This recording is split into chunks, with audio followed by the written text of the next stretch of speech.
એક એવું વ્યક્તિત્વ જેમને કદાચ જન્મ જ દેશની સેવા માટે લીધો હતો. હું સીએમ હતો, સીએમ વખતે પણ સીએમ હતો અને આજે સીએમ છું. એનો મતલબ કોમન મેન.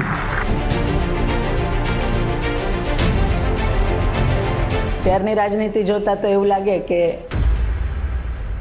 મારે કોઈ દિવસ આવી ચિંતા કરવાની આવી જ નથી. આ વખતે પહેલીવાર એવું અનુભવ્યું કે સાહેબ નથી અને ઘણું બધું મારે જોવું પડશે. એ રાજકારણી નહોતા, રાજનીતિમાં હતા પણ રાજકારણી નહોતા. ભવિષ્યમાં કોઈ પદ આપને આપે તો આપ સ્વીકારશો? 12 જૂન 2025નો એ દર્દનાક દિવસ ન માત્ર ગુજરાત બલકે ભારત ક્યારેય ભૂલી નહીં શકે. 241 મુસાફરોના દર્દનાક મૃત્યુ. ત્યારબાદ સામે આવેલી એ ત્રાડ.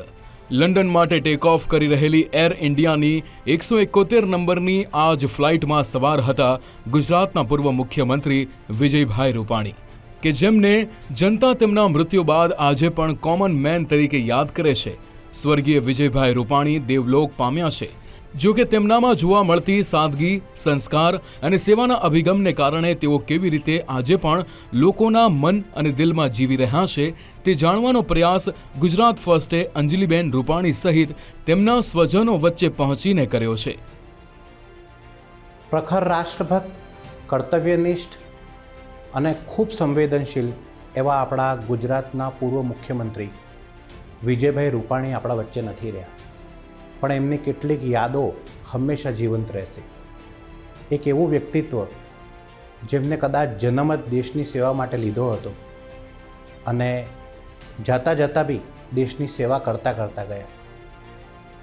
આ સમાજ બહુ ક્રૂર હોય છે કે લોકોને ભૂલી જતો હોય છે, પણ એક પ્રયાસ અમારો એવો છે કે વિજયભાઈ રૂપાણી હંમેશા આપણા મનમાં જીવંત રહે, હંમેશા એમની યાદો આપણા સાથે રહે અને એમના જે વિચારો છે એ હંમેશા બધા જ લોકોને કંઈક ને કંઈક રીતે એમને એક મોટિવેટ કરતા રહે. એના માટે આજે અમે આ કાર્યક્રમમાં એમના ધર્મપત્ની શ્રીમતી અંજલિબેન રૂપાણીને વિશેષ રૂપથી આમંત્રિત કર્યા છે.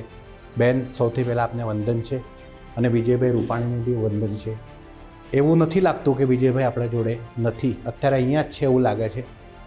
મારા બહુ સારા સંબંધ એમને સાથે રહ્યા, પણ સૌથી પહેલાં આપનેથી એ જાણવાનો પ્રયાસ કરીશું કે એક નારી નારાયણીનો રૂપ હોય છે ને આજે હું તમને નારાયણીના રૂપ તરીકે જોઉં છું, કારણ કે આપના જીવનમાં બે એવા આઘાત આપને લાગ્યા છતાંય આપ પરિવાર માટે, સમાજ માટે કર્તવ્યનિષ્ઠ રહ્યા છે. સૌથી વાત પૂજિતની જન્મદિનથી કરવાની છે. બધા જ લોકો જાણે છે કે બહુ જ સારી રીતે અને સમાજમાં દાખલો બેસે એવી રીતે આપ ઉજવણી કરતા આવ્યા છો, પણ આ પહેલી ઉજવણી હતી જેની અંદર વિજયભાઈ નહોતા. એ કમી કઈ રીતે ખલી આપી? વિજય વગરનો આ પહેલો કાર્યક્રમ હતો ટ્રસ્ટનો.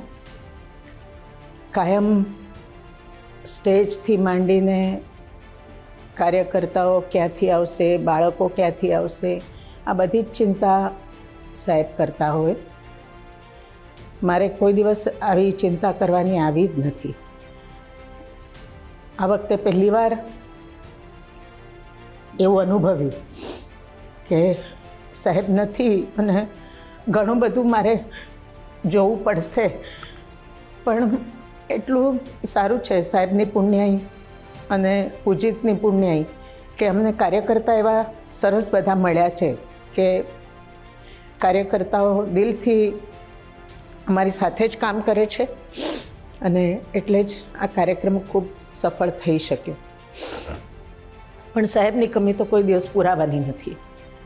આ કાર્યક્રમમાં સાહેબને કઈ રીતે એ આઈડિયા આવ્યો કે આપણે ગરીબ બાળકોને દત્તક લઈને એમનું બધું ભણતરનું બધું પૂરું કરીએ?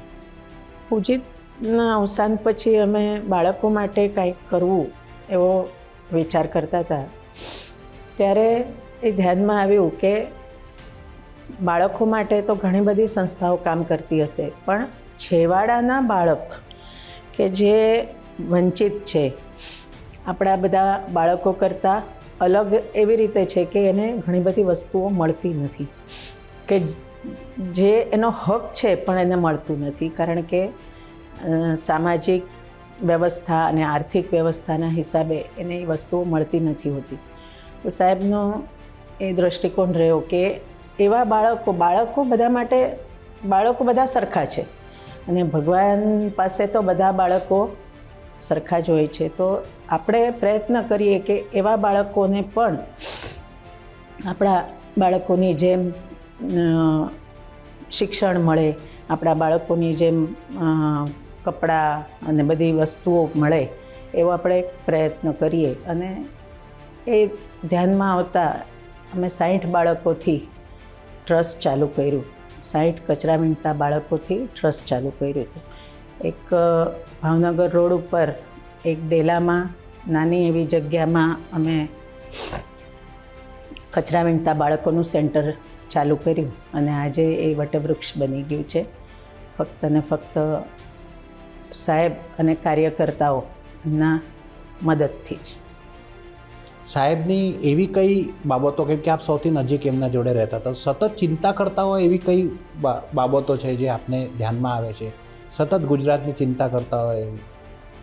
સાહેબ હંમેશા એમ કહેતા, છેક સુધી એમ કહેતા કે હું CM જ છું ને CM જ રહીશ, એટલે કોમન મેન છું અને કોમન મેન રહીશ. અને એ પહેલેથી એમને કાર્યકર્તાઓ પ્રત્યે ખૂબ લાગણી હતી.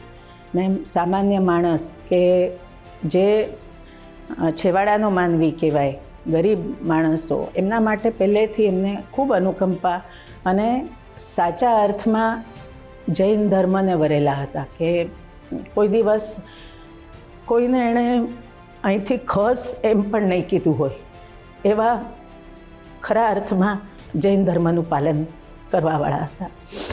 એટલે એમને કાર્યકર્તાઓ પ્રત્યે ખૂબ લાગણી હતી. કાર્યકર્તાઓ કેવી રીતે આગળ આવે, સાથી કાર્યકર્તાઓ, એના માટે હંમેશા પ્રયત્નશીલ રહ્યા છે સાહેબ. ગુજરાતના મુખ્યમંત્રી બન્યા એના બાદ એમના કાર્યકાળમાં ગુજરાત દરેક ક્ષેત્રે નંબર 1 બન્યું. ગુજરાતને લઈને એમનું શું વિઝન હતું, શું કરવા માંગતા હતા ગુજરાતમાં? ગુજરાત, આપને ખ્યાલ હોય તો એકવાર વિધાનસભામાં એમનું જે પ્રવચન હતું એમાં એમણે કઈ વાતમાં ગુજરાત નંબર 1 છે એ ખાસ એમણે દરેક વખતે ઉલ્લેખ કરેલો હતો. અને ગુજરાતને એમનું કહેવાનું હતું જ કે ગુજરાતનો પ્રત્યેક માણસ, ગુજરાતનો નાગરિક એ ખૂબ કર્મશીલ ને પ્રગતિશીલ છે. ઇવન ખેડૂતો પણ ગુજરાતના, એને પાણી ને વીજળી મળે તો 3 શું 4 પાક લઈ શકે એવો ગુજરાતનો ખેડૂત પોતે એટલો ઉદ્યમી છે, એવી એમની કાયમ માટેની એક વાત હતી. એવી જ રીતે ગુજરાત એટલે તો વેપારીઓનો પ્રદેશ છે.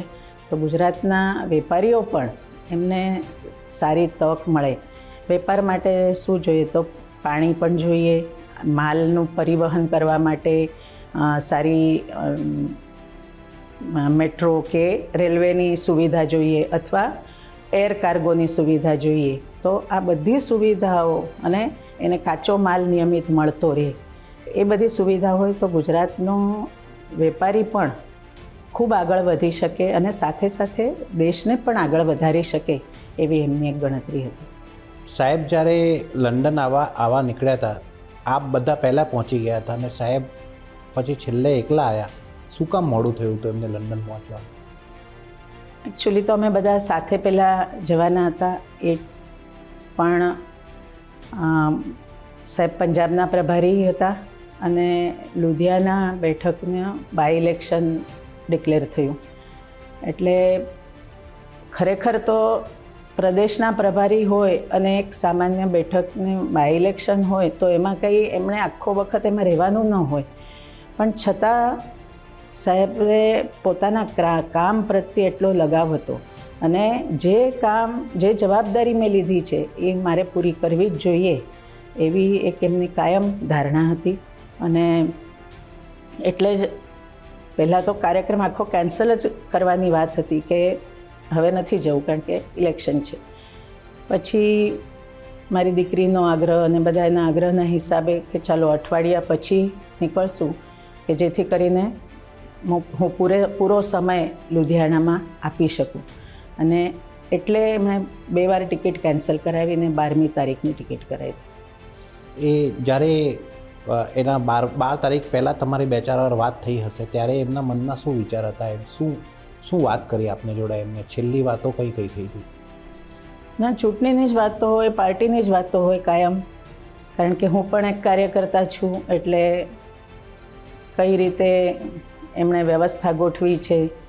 પછી છેલ્લે પણ મેં પણ એમને પૂછ્યું કે અમારા જે સંગઠન મંત્રી છે સંતોષજી, એમને વાત કરીને આવજો. તો મને સંતોષજી ના પાડશે તો હું નહીં આવું, ત્યાં સુધીની એમની માનસિક રીતે તૈયારી એમની પણ હતી. અને મને પણ એમ કીધું હતું કે સંતોષજી જો મને ના પાડશે તો હું નહીં આવું. વિજયભાઈનું એકવાર મેં ઇન્ટરવ્યૂ લીધું હતું અને એમને મેં પૂછ્યું હતું કે દરેક સફળ વ્યક્તિની પાછળ એક મહિલાનો હાથ હોય છે, અને આપને પાછળ અંજલિબેનનો હાથ છે, તો એ કેટલું સપોર્ટિવ છે.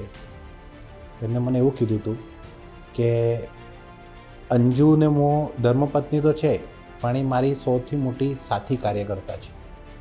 આપ બંનેને મુલાકાત પહેલી કઈ રીતે થઈ હતી, અને એમનેમાં તમને શું વિશેષ લાગ્યું કે તમે એમને સાથે લગ્ન કર્યા? અમારી મુલાકાત વિદ્યાર્થી પરિષદમાં જ વહેલા થઈ હતી. અને વિજયના ગુણ વર્ણવવા બેસું તો રાત પડી જાય, પણ ખાસ તો વિચારધારા પ્રત્યેની એની નિષ્ઠા અને કાયમ મેં નહીં તું, એ ભાવના એમણે કાયમ મનમાં રાખી છે. કાર્યકર્તા હોય કે ઘરના લોકો હોય, પણ હું નહીં તું, એવી જ ભાવનાથી એમણે અમને આગળ કર્યા છે કાયમ. સાથે સાથે એકદમ લાગણીશીલ અને ખૂબ સૌમ્ય સ્વભાવ, શાંત અને સરળ અને સૌમ્ય. મેં પહેલાં પણ કીધું કે કોઈ દિવસ કોઈને અહીંથી ખસ એમ કીધું નહીં હોય એમને. ઇવન સ્ટાફના લોકોને પણ કોઈ દિવસ એણે એવી રીતે કીધું ન હોય. ને કોઈની પણ ભૂલ થાય તો એ પણ એવા શબ્દોમાં એમને સમજાવે કે માણસને ખોટું ન લાગે. કહી દે એકવાર, કારણ કે સ્પષ્ટ વક્તા હતા, પણ એ વાતને પછી કેવી રીતે વાળી લેવી એ પણ એમને એટલું જ સરસ આવડતું હતું. કોઈને કેવી રીતે સમજાવવા એ પણ ખૂબ સરસ રીતે સમજાવી શકતા. જનરલી કોઈ મુખ્યમંત્રીને એવું બને એટલે એ પ્રોટોકોલના જાલમાં ફસાઈ જતા હોય છે, પણ અમે રૂપાણી સાહેબને ઘણીવાર જોયા કે ઉન્મુક્તપણે મંચ ઉપર જઈને દેશભક્તિના ગાયન ગાવા, ભજન કરવા બેસી જવું, ભજનમાં બી મંજીરા વગાડી દેવા અને જોર જોરથી ભજન ગાવું.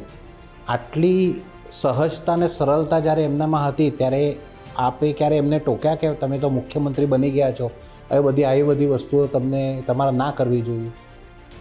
ના, કારણ કે હું સમજતી હતી કે એ જેમ એમણે કાયમ કીધું કે કોમન મેન પહેલાં છે, પછી મુખ્યમંત્રી. અને એ કાયમ એમ કહેતા કે આ એક જવાબદારી છે, મુખ્યમંત્રી પદ એ એક જવાબદારી છે, અને એ ખુરશી મારા પર ન બેસવી જોઈએ, મારે ખુરશી ઉપર બેસવાનું છે. એટલે ક્યારે એમના મગજ ઉપર ખુરશી સવાર નથી થઈ, અને એટલે જ એ આટલા સરળ ને શાંત રહી શકતા હતા. જ્યારે અચાનક એમનું મુખ્યમંત્રી પદે નામ ડિક્લેર થયું, અને એ સમયે એમના કેવા ક્ષણ હતા, અને જ્યારે એમને રાજીનામું આપી દીધું ત્યારે કેવા ક્ષણ હતા? શું બંનેમાં કોઈ હિલચાલ હતી, કોઈ આઘાત કે ખુશીમાં કંઈ અંતર હતો, કે એમનામાં એક જ વિચાર હતો? એ ખૂબ એની આધ્યાત્મિક ઊંચાઈ પણ ખૂબ હતી, અને સ્થિતપ્રજ્ઞ જ હતા. જ્યારે એમનું નામ ડિક્લેર થયું ત્યારે પણ મેં કીધું ને આપને કે એના મનમાં એક જ ભાવ હતો કે આ જવાબદારી છે, અને પાર્ટીએ જ્યારે મને આ જવાબદારી આપી છે તો મારે પાર્ટીનો જે મારા પર વિશ્વાસ મૂક્યો છે એ વિશ્વાસ મારે સાર્થક કરીને દેખાડવાનો છે. એ ભાવનાથી એમણે પદ સંભાળ્યું હતું. અને જ્યારે છોડ્યું ત્યારે પણ પાર્ટીએ જવાબદારી આપી હતી, પાર્ટીએ કીધું કે રાજીનામું આપી દો તો આપી દેવાનું. અને ક્યારેક તો આપવાનું જ છે. કોઈ અમરપટ્ટો લખાવીને તો આવ્યું નથી ને આપવાનું છે ને પાર્ટીએ કીધું એટલે આપવાનું. બહુ જ સહેલાઈથી એમણે પદનો ત્યાગ કર્યો હતો. ક્યારે કોઈ ગમ કે ક્યારે કોઈ ક્યારેય આવું નહીં. કંઈ મનમાં રાખ્યું જ નહીં? ક્યારેય નહીં, ક્યારેય નહીં. બહાર તો નથી જ કોઈને આવવા દીધું, પણ ઇવન ઘરમાં પણ એણે ક્યારેય એ માટેનો એનો વસવસો રહ્યો હોય એવું ક્યારેય નહીં. બહુ સહેલાઈથી એણે સાપ જેમ કાચળી ઉતારે એમ એ ઉતારીને મૂકી દીધું. રાજનીતિમાં દ્વેષ, ગ્લાનિ, ઈર્ષ્યા એ બધું હોય છે, પણ વિજયભાઈને જોઈને ક્યારેય એવું ના લાગ્યું કે એમને મનમાં કોઈ એ ઘણીવાર એવું થાય કે વિજયભાઈ રાજનીતિ માટે બન્યા જ નહોતા એવું લાગે તમને? અત્યારની રાજનીતિ જોતા તો એવું લાગે કે એ રાજકારણી નહોતા. રાજનીતિમાં હતા પણ રાજકારણી નહોતા. અને ખૂબ સરળ સ્વભાવના અને ક્યારેય કોઈ માટે દ્વેષ નહીં. એનું ખરાબ કરવાવાળા એ હશે ને તો એના માટે એણે સ્વપ્નમાં પણ ખરાબ ન વિચાર્યું હોય. અને કાયમ એમ જ કે સૌના નસીબ છે. દેને વાલા ઉસકા ભી ભલા, ન દેને વાલા ઉસકા ભી ભલા. આ જ એમના શબ્દો હતા. શું અંજલિબેન ક્યારે રાજનીતિમાં આવશે? ભાઈ, હું કાર્યકર્તા છું અને હું પાર્ટીની કાર્યકર્તા છું એટલે પાર્ટી રાજનીતિમાં જ છું. હું ક્યારે બહાર હતી જ નહીં ને હું કાર્યકર્તા છું. હા, પણ ભવિષ્યમાં કોઈ પદ આપને આપે તો આપ સ્વીકારશો? જો અમે વિચારધારાને વરેલા છીએ, પાર્ટીને વરેલા છીએ. પાર્ટી જે કે એ કરવાનું હોય. ગુજરાતમાં ભાજપના કાર્યકર્તાઓને રૂપાણી સાહેબ વતી કોઈ સંદેશો આપવાનો હોય તો શું આપો આપ? કઈ રીતે એમને કામ કરવું જોઈએ પાર્ટીમાં? એ કાયમ કહેતા કે વિચારધારા મહાન છે, રાષ્ટ્ર મહાન છે, વ્યક્તિ મહાન નથી. અને નિષ્ઠાથી પાર્ટીનું કામ કરવું જોઈએ. આ એક જ એના વતી હું સંદેશો આપી શકીશ.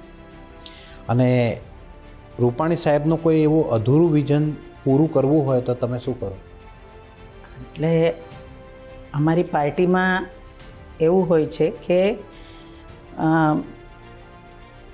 જેમ કે નરેન્દ્રભાઈ સીએમ પદ છોડીને આગળ વધ્યા, આનંદીબેન મુખ્યમંત્રી બન્યા, તો આનંદીબેને એમના અધૂરા કામો આગળ ધપાવ્યા હોય.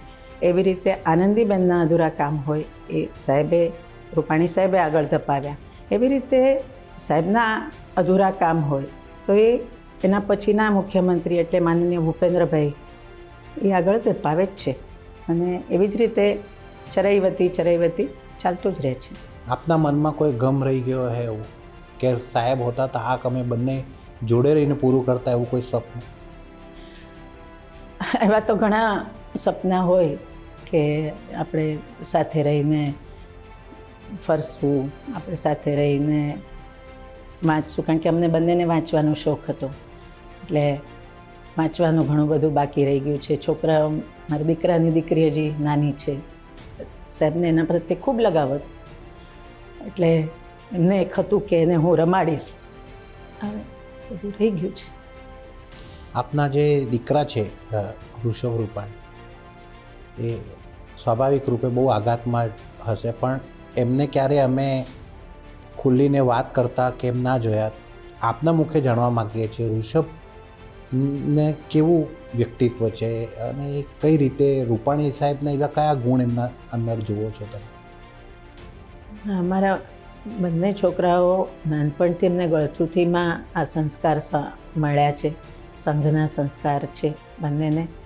બંને નાના હતા ત્યારે શાખામાં જતા હતા એટલે એ સંસ્કાર એમને કાયમ રહેશે જ એમનામાં, એ મને ખાતરી છે. અને સાહેબને જે વાત હતી કે બધાને સાથે લઈને ચાલવાનું, એ જ ગુણ ઋષભ અને રાધિકામાં પણ છે જ. ખૂબ ખૂબ ધન્યવાદ બેન. એક છેલ્લો મેસેજ કોઈ આપને આપવો હોય ગુજરાતને જનતાને રૂપાણી સાહેબના કામના વિશે, રૂપાણી સાહેબના વ્યક્તિત્વના વિશે, કે રૂપાણી સાહેબ એક બહુ સારા મોટિવેશનલ સ્પીકર હતા. મેં એમના ઘણા કાર્યક્રમો અટેન્ડ કર્યા છે. એની અંદર કાર્યક્રમમાં, સરકારી કાર્યક્રમોમાં સરકારી રીતે જેટલું હોય તો કરતા જ હતા, પણ છેલ્લે જતાં બી વ્યક્તિત્વ નિખરે એના માટે ઘણા બધા શબ્દો કહી જતા. તો એવું કોઈ આપને વિશેષ ધ્યાનમાં આવે છે એમનું સૂત્ર જે આપ એમ લોકોને આપવા માંગો છો? મેં તો ઘણા બધા, જ્યારે રાજકોટ કોર્પોરેશનમાં સ્ટેન્ડિંગ ચેરમેન હતા, મેયર હતા, ત્યારે એક એમનું હતું કે વાદ વિવાદ નહીં પણ સંવાદ, અને લઘુત્તમ સાધનોનો મહત્તમ ઉપયોગ. એવી રીતે ઘણા બધા એમના સૂત્રો હતા કે જે એમણે આજીવન પોતે પણ પાળ્યા અને કાયમ કાર્યકર્તાઓને પણ એ જ કીધું કે આપણે સેવા કરવા માટે અહીંયા બેઠા છીએ ને પ્રજાએ આપણને ચૂંટ્યા છે તો એ સેવા કરવા માટે. ને આ પાર્ટી વિથ ડિફરન્સ છે. અહીંયા કોઈ મોટું નથી, કોઈ નાનું નથી, બધા કાર્યકર્તા છે ને એ રીતે આપણે પાર્ટીનું કામ કરીએ, સાથે સાથે લોકોની સેવા કરીએ અને દેશની સેવા કરીએ. ખૂબ ખૂબ ધન્યવાદ.